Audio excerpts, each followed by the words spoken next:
they will be getting extra 4 million naira to their Hajj travel this year. Raise up your hand.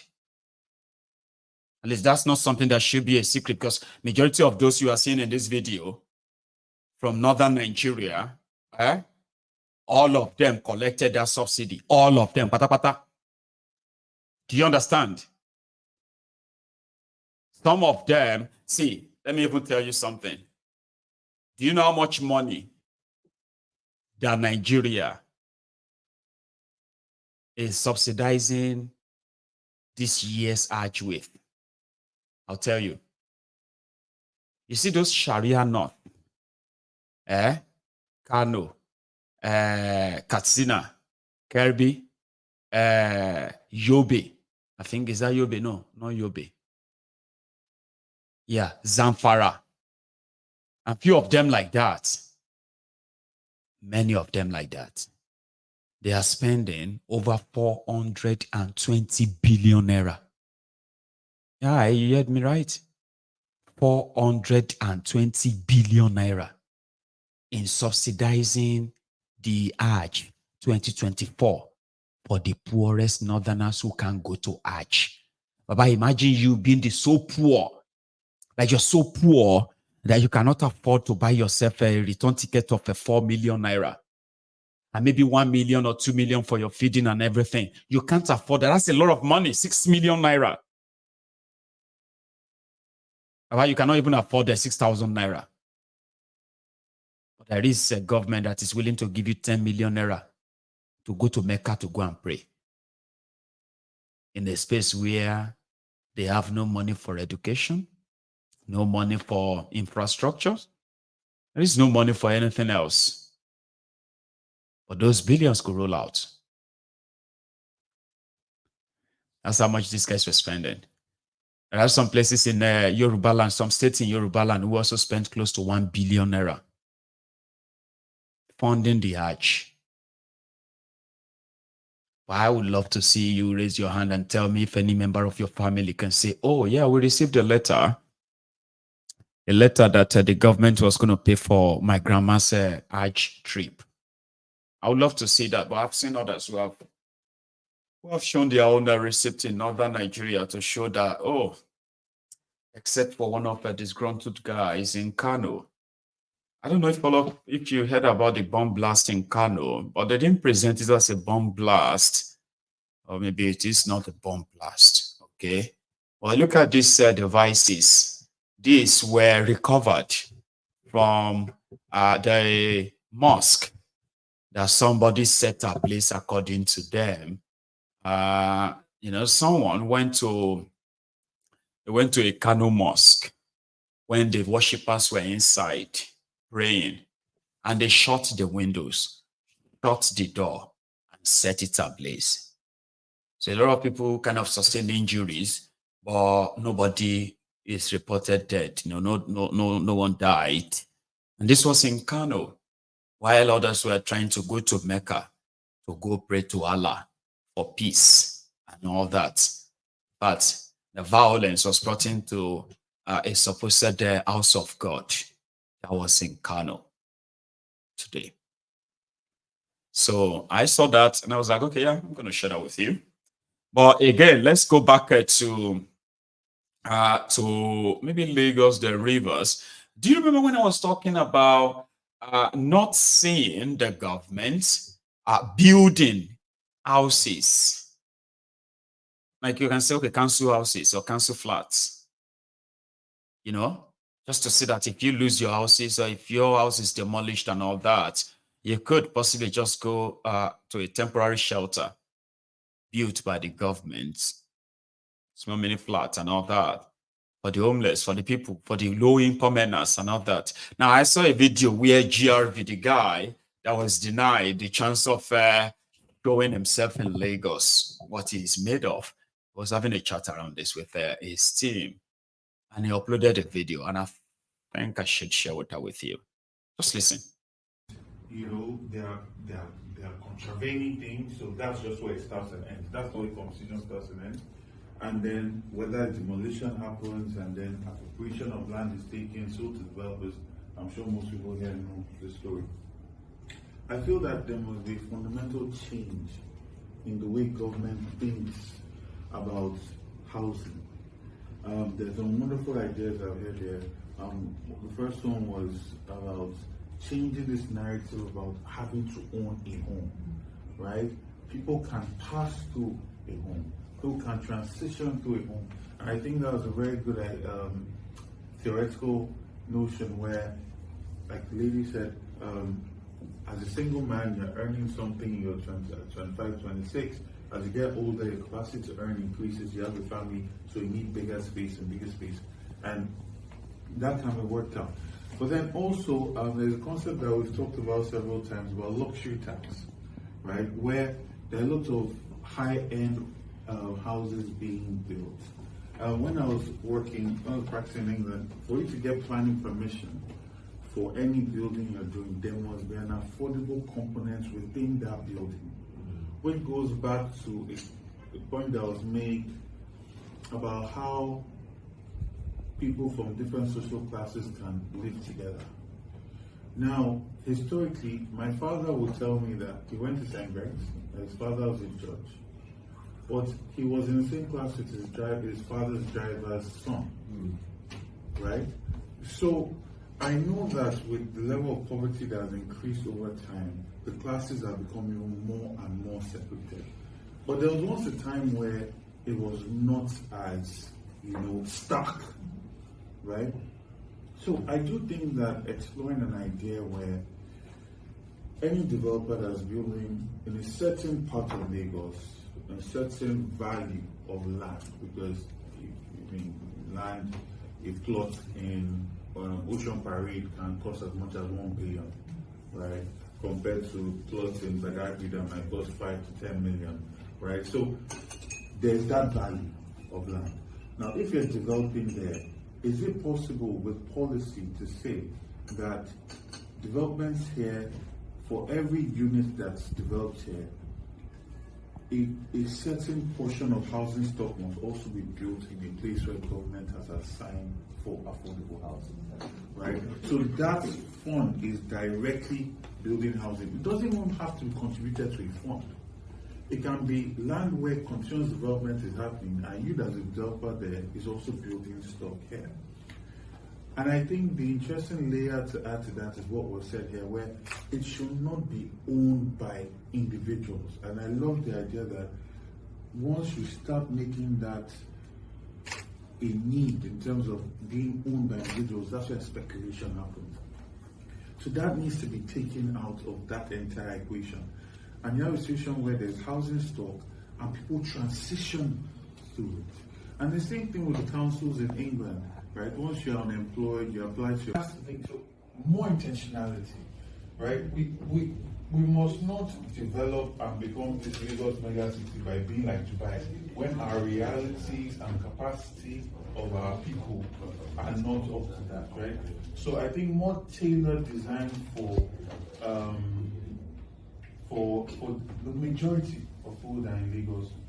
And the idea about inclusivity or accessibility, I think that there is accessibility in terms of physical ability. There's also financial accessibility. So I like the word accessible housing. I don't think we should just abandon it because some people have owned it. We can redefine or dig deeper in our definition of it by talking about financial accessibility, right? Financial accessibility is one of the major things that's holding people back.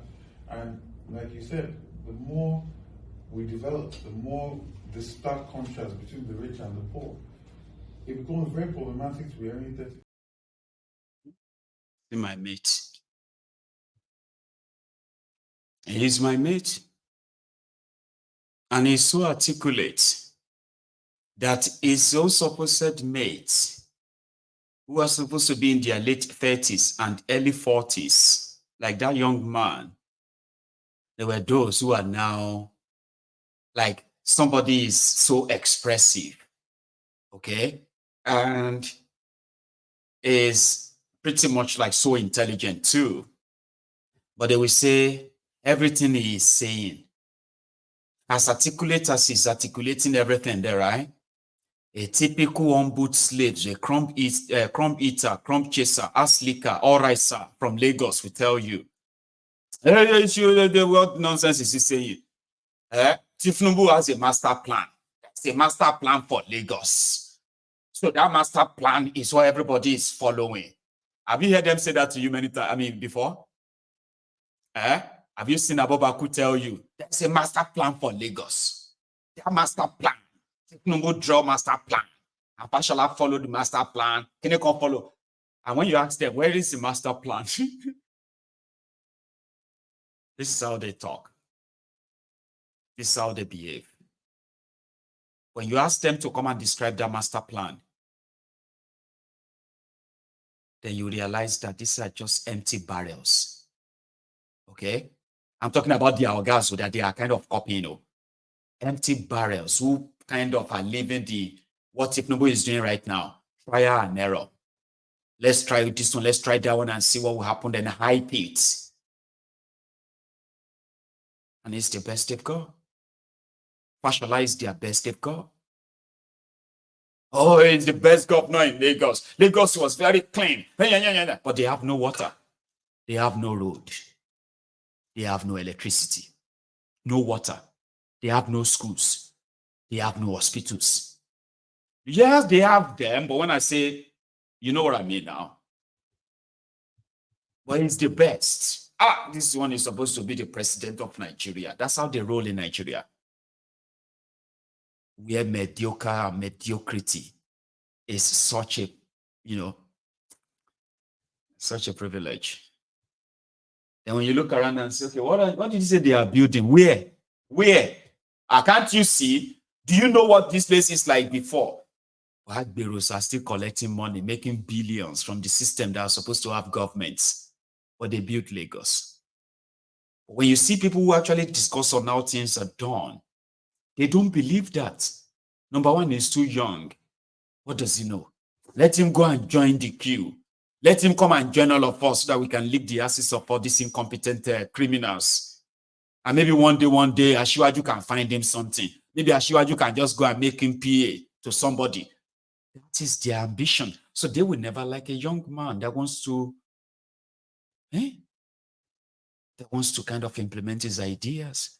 They will use tribe, they will use ethnic, they will use religion to deny all that and stick with their status quo.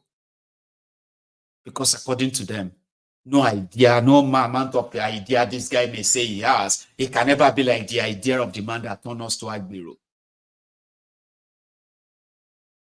This one is just, he's not lying, Joe. He cannot do anything. He's lying. He just wants to come and take Asiwaju's place. He just wants to come and take job from us, free money from us, so that we won't be able to enjoy that anymore. So we don't care about what he's saying. Oh, affordable housing. Asiwaju will build affordable housing for us. Asiwaju has promised us that he will build affordable housing. Oh, your children deserve to have access to very standard and better health care. Leave us. Asiwaju has promised us that Sanwo-Olu should go and make sure that our children, they have access to health care. And they said they will do it. Go away, we don't want you. We don't want you and leave our children alone. Our children are APC, and Asiwaju has promised us. Asiwaju has promised us that they will do this road, even though they promised us for the past 20 years. But we believe he will do it. I know that Asiwaju will do it. There are people like that, programmed that way. Unfortunately. Right? So as for River State, right? Here was what Fubara said when he ordered the probe of Werewike, called Werewike Gary eating rats. Then he asked this one for the person who told him that if not for Werewike, Fubara will be a level 14, ordinary level 14 civil servant. He called him a drug addict. I played that this afternoon. Let me replay it. What? God is with us. Yes. Don't allow anybody to deceive you. I had one drug addict telling people that I would have been in level 14 or level 15 You know, when you don't know people, you talk carelessly. And when you're already high, what do you expect? If in 2010, I was a chief accountant level 13, those of you who know the civil service, where will I be before 2023? So when you see people, because you want to impress your paymaster, you talk carelessly. I won't reduce myself to that kind of talk. I am the only governor in this state that, in the whole federation, where drug addicts as local government chairman will come and abuse, I take it. Oh. I'm the only person people that can't even talk to me, they call them honorable members. I don't know what makes them honorable. For you to be honorable, there are a lot of qualities that people will see. Being honorable is not lying. Being honorable is not. As a matter of fact, for one to be called honorable, you need to live a honorable life. But I wish them well. I wish them well because even if it's a mistake, by the special grace of God, I'm here today. So God doesn't make mistake. And let me also appeal to them. Let them continue to make mistake. So that I'll continue to be where I am. Finish what I want to do for you people. Live with a good name. Yes. And my children and my great-grandchildren will be proud of me. Amen. That is the mistake I want them to be making. Let's support.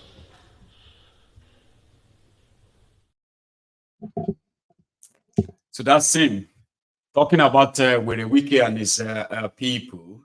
I just got an info. I was going to tell you before now, a few things I wanted to use to compare the Tifnumbu and his hypocrisy, and then the tomfoolery of those who possibly believe in this renewed Shege. They do not, they have money for people to go to 90 billion, 420 billion in all, for people to go to Hajj, to go and pray for Nigeria and themselves, I think, and worship Allah. Here, I just heard that the same Tifnumbu has already approved 12.5 billion naira for the, what would you call them? For the judiciary. Not just that, so another, hang on, where did I even see that? Why did I actually let that fly off? I didn't leave it on. Sorry, give me 1 sec. I actually thought, okay, I found it now. Sorry about that. 37.2 billion for Court of Appeal building, to build Court of Appeal building. 37.2 billion. 12.5 billion to buy 200 SUVs for customs. Now, the same Tifnumbu has also directed that all the federal airports in Nigeria, they should reinstate all the toll gates now. So if you pass through the airport now, you will pay a toll fee. So that's 200. Then I also read somewhere where they said, Tifnumbu said that they would have to start buying electric cars. This was after they already spent over 200 billion on buying themselves cars. Cars for himself, cars for his wife, cars for his vice president, cars for the wife of the vice president, cars for the National Assembly members, and cars for his ministers. They spent 237 billion naira on cars alone last year. Also, the same Tifnumbu that coughed out 90 billion as a federal government money for those who are going to Mecca. It's the same Tifnumbu that coughed out 6 billion naira for yacht. Yeah, he bought himself a yacht. So they said they needed their new houses and offices. So the same Tifnumbu and his gang spent over 30 billion naira. One of the houses being built in Abuja is for Shitty Man. That alone is costing 15.5 billion naira. That one they are building for Shitty Man in Abuja. Where the Wike is planning to make sure that it is commissioned when Tifnumbu will do 1 year in office. Listen, now the same guys, the same Tifnumbu gave 160 billion naira to the judiciary. First, he gave them 47 billion. Then again, he gave them another 40 billion. Then another 20 billion. Then another 40 billion. Like I'm talking about nearly 160 billion naira to the judiciary, different arms for cars, for this. Then he promoted them. He gave them 114% salary increase in the last 11 months. Okay. So the same Tifnumbu, it has now come to the full disclosure, have expended over 2 trillion naira trying to make every one of them that helped him to get this illegitimate regime a little bit, kind of on track. 2 trillion naira gone, by the way, gone. Out of this money, I remember one when they borrowed 1.2 trillion naira, 800 billion, 400 billion, 1.2 trillion naira. They borrowed that to share it to you as your subsidy money. Till now, shishi, get, but it's already rude. That Tifnumbu has shared over 3 trillion naira to poor people in Nigeria in the last 11 months. Do you know that? While you are waiting for them to come and share you 8,000, 12,000, or 25,000, Tifnumbu and his gang, they already put it on record that they've already shared 25,000 naira to you. And they've shared over 3 trillion naira so far, while you are still waiting. Well, these guys who have so much money to spend on cars, houses, are, including those who are going to Hajj or wherever they are going, right? Those who have so much money, they could only give you 5 billion naira for student loan. But student loan. Then people screamed, it's okay, we'll make it 10 billion. At the 10 billion, no. At the student loan, no. At the student, go, everybody, okoko, igbo, okoko war. They remain in the pipe dream. Up till this moment, there is no sign, there is no website that is, you can say, the website for the student loan. There is no recruitment. There is no office. There is no contact number for those who want to ask questions about the student loan. But they keep telling them, Tifnumbu has announced student loan. Tifnumbu has announced that they should give money to this. Tifnumbu has announced a minimum wage increase, cash transfer, consumer credit, minimum wage, and all of these things. And I just announcement una dey hear. You have no idea when this is actually going to come to pass, because it will never come to pass. It won't. They have done so much. You have no idea. They believe that they have done so much. Una just be ungrateful people. Do you know how many bags of rice they don't share? Do you know how many bags of grains they have shared? Do you think it's easy? At the time, some of the lawmakers in Nigeria, they were thanking Tifnumbu for giving them trailer of rice to go and share to their people. Oh, thank you so much, Mr. President, for giving me 1,600 bags of rice. Now, the people of Akwa Ibom are very grateful. All of them are so happy that you give us 2 trailer of rice. 1,600 bags, sir. People are so grateful. They have never seen anything like this. They said that their hope is renewed now because it's a renewed hope agenda. People had all those, they had all those rice and now they're hungry. Yes, they are. To them, they have done so well. Do you know how much it costs to give you rice? So if anybody says that if Tifnumbu is not trying, it's because they hate him or it's because they didn't collect part of the rice. That is your reality.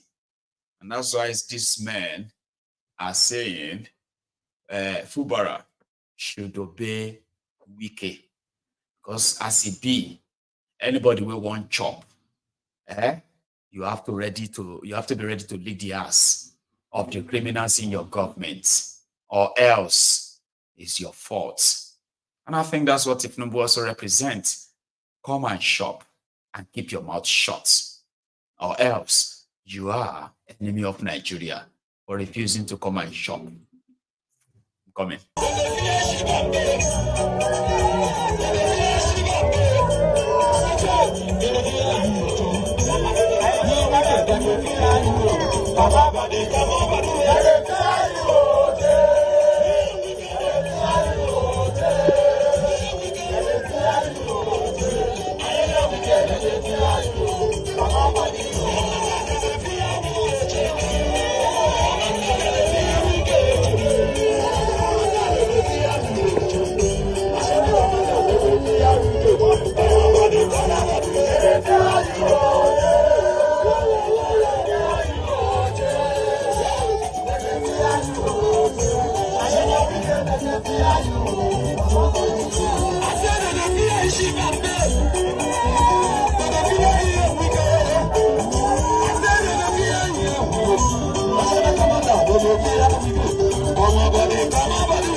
Right. Grown up men. And as you're watching this, though, a lot of them, of Wike loyalists, they were already leaving Fubara's government in droves. They are resigning. And I think that's honorable, right? Instead of staying back and, sleep and let's see how that plays out. So, Fubara said he has already sent Otapiapia to kill the Gari-eating rats, the giant Gari-eating rats. Rats. That's with the wiki. So today is done. Tomorrow is another day, and it's gonna come. Okay, and then we are all gonna be here. So I've shared what I have with you. So what I have for you with you tonight, and I am going to see you tomorrow. Okay. So normally we would take calls, okay, but let's kind of make it a break tonight. All right. A few things popped up that I could use an hour to save something. But we'll see you tomorrow. So I want to say thank you to every one of you again. For tonight, I will see you some other time. But until then, right? Just don't stop watching Mayegu. Enjoy the rest of your evening. Good night.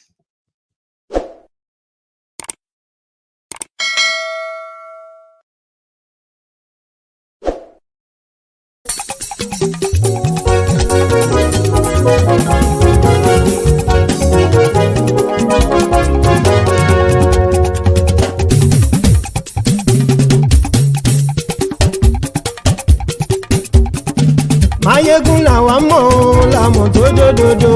Mayegun Diary, Nayibi #1. Mayegun làwa mọ̀ lámọ̀ tó dòdòdó. Máyégún dáyàrí Náídì nọ́mbà wán. Máyégún ti dé o ọ̀rẹ́ ará ìlú. Máyégún dáyàrí Náídì nọ́mbà wán. Lórí Facebook lórí YouTube. Máyégún dáyàrí Náídì nọ́mbà wán. Gbogbo bó ṣe ń lọ ni Máyégún já wa sí. Máyégún dáyàrí Náídì nọ́mbà wán. Àṣírí ọ̀jẹ̀lú kì í bò níbẹ̀ o. Máyégún dáyàrí Náídì nọ́mbà wán. Bó bá ṣe eré àní Máyégún máa wí. Máyégún dáyàrí Náídì nọ́mbà wán. Ó sì tún ṣe eré wàá gbọ́ níbẹ̀ o. Máyégún dáyàrí Náídì nọ́mbà wán. Máyégún dáyàrí pòlítíkò. Máyégún dáyàrí Náídì nọ́mbà wán. Godfatherism kò sí lọ́rọ̀ Máyégún. Máyégún dáyàrí Náídì nọ́mbà wán. Ẹ farabalẹ̀ sẹ́ o kẹgọ́rọ̀ lẹ́nu o. Máyégún dáyàrí Náídì nọ́mbà wán. Àní Máyégún làwa mọ̀ tó dòdòdó. Máyégún dáyàrí Náídì nọ́mbà wán.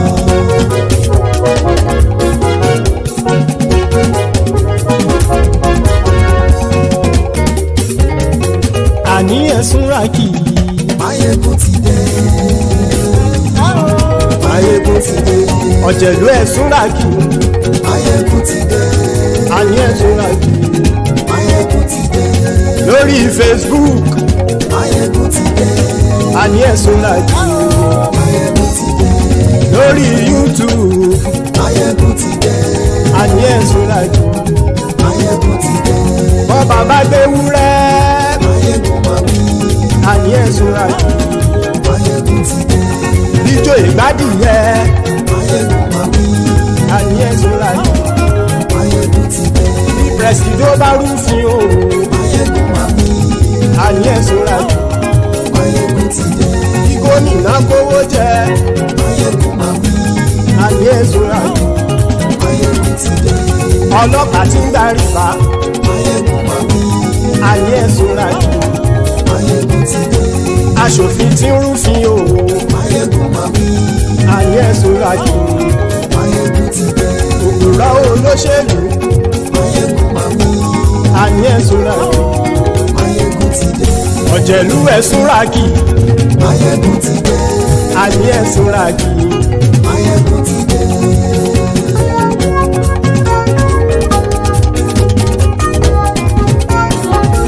Máyégún ti dé.